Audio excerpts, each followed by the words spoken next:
शकुंतला मिश्रा राष्ट्रीय पुनर्वास विश्वविद्यालय में लगातार कोई ना कोई चेंजेस हो रहे हैं और ये अब विकास की गति को तेज़ी से पकड़ रहा है।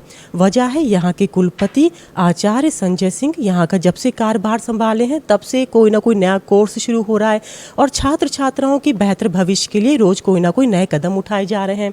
आइए इस वक्त कुलपति हमारे साथ मौजूद हैं, उनसे उनका विज़न जान लेते हैं और साथ में ये भी जानते हैं कि 5 प्रमुख कौन से बिंदु हैं जिस पे वो फ्यूचर में भी काम करेंगे। सर, आपका बहुत बहुत स्वागत है। बहुत बहुत नमस्कार सबको। इस बार विदिन 1 महीने में ही अपने जितने भी पोस्ट ग्रेजुएट प्रोग्राम्स थे उसके में एनईपी को लागू कराने में सफल रहे। एक म्यूज़िक का भी हम लोग शुरू करने जा रहे हैं जिसमें कि हमारे जो दिव्यांग बच्चे हैं उनको भी उसमें अवसर मिलेगा। तो पढ़ाई की भी कई, जैसे हमारे डेफ एंड डम बच्चे हैं, अब उनके लिए साइन लैंग्वेज की आवश्यकता है। जो भी कर्मचारी हैं, हमारे अध्यापक हैं, सबको साइन लैंग्वेज सीखना चाहिए और साइन लैंग्वेज के लिए एक कोर्स जो हम 30 घंटे का है सबके लिए करने जा रहे हैं, जिससे कि सब लोग जो एक्चुअली हम तो बोल लेते हैं, आप भी बोल लेते हैं, जो देखता है उसके इमोशंस आते हैं पर वो कैसे बोले, तो उनको दिखाने के लिए साइन लैंग्वेज की ज़रूरत है। तो वो साइन लैंग्वेज हम अपने विश्वविद्यालय में उसको करने जा रहे हैं और साइन इंटरप्रेटर्स हैं जो अभी संख्या में कम है पर उनको भी अभी हमें आगे नियुक्त करना है, उसके लिए प्रावधान बनाना है जहाँ रिवर्स इंटीग्रेशन हो, जहाँ एक क्लास में सामान्य बच्चा भी पढ़ रहा है, एक ही क्लास में ब्लाइंड बच्चा भी पढ़ रहा है और एक ही क्लास में हियरिंग इम्पेयर्ड बच्चा भी पढ़ रहा है, डफ एंड डम, और लोकोमोटर डिसेबिलिटी वाला बच्चा भी पढ़ रहा है। एक क्लास में 4 कैटेगरी के स्टूडेंट्स हैं और चारों की अपनी अपनी नीड्स हैं। अब इन नीड्स को कैसे हम दे सकें क्लास में, इस पे भी हम सबको काम करना पड़ेगा।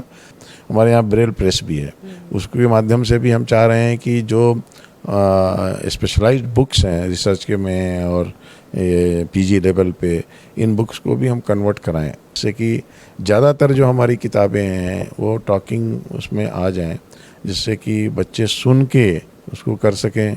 जो हियरिंग इम्पेयर्ड हैं उनके लिए उसी टेक्स्ट को साइन लैंग्वेज में कन्वर्ट कर सकें। उसके लिए जो प्रावधान होंगे स्टूडियो वगैरह बनाने का, इस सब पे हम आगे काम करेंगे।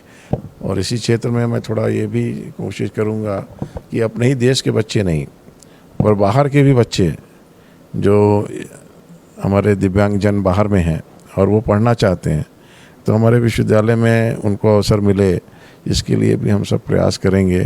तो जो इंटरनेशनलाइजेशन ऑफ एजुकेशन है उसके दिशा में भी हम अपना विश्वविद्यालय आगे बढ़े।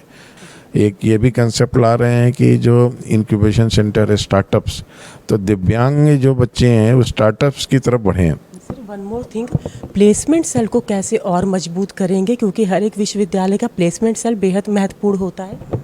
बिल्कुल ठीक कहा आपने, आउटकम तो प्लेसमेंट पे ही आता है और प्लेसमेंट के हमारे यहाँ प्लेसमेंट सेल है, हमारे एक प्लेसमेंट डायरेक्टर भी हैं और लगातार प्लेसमेंट्स हमारे बढ़ रहे हैं। इस बार हमने देखा इधर विगत कुछ 1 महीने में ही मैंने देखा काफ़ी प्लेसमेंट्स कर रहे हैं ये लोग, उस दिशा में काम हो रहा है और बहुत अच्छा हमारे पास स्पोर्ट्स फैसिलिटी है।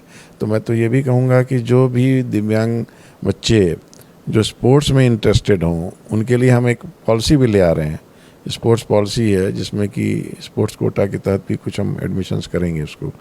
तो आचार्य संजय सिंह सर जो कि कुलपति हैं शकुंतला मिश्रा के, उनको आप सुन रहे थे और इतनी सारी योजनाएं हैं जिनको सर ने गिना दिया है, जिसके तहत हम कह सकते हैं कि आने वाले वक्त में जो दिव्यांग बच्चे हैं जो यहाँ पे आएंगे उनको काफ़ी फ़ायदा होने वाला है इन फ्यूचर भी, क्योंकि अभी तक कहीं ना कहीं ऐसे बच्चों को समाज निगलेक्ट करते आया है।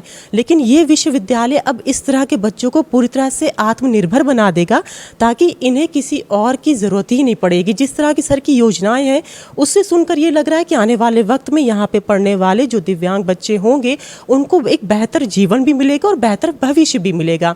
तो ऐसी और जानकारी हम अब तक पहुंचाते रहेंगे। तब तक जुड़े मेरे साथ, मैं लखनऊ से अंजलि सिंह राजपूत।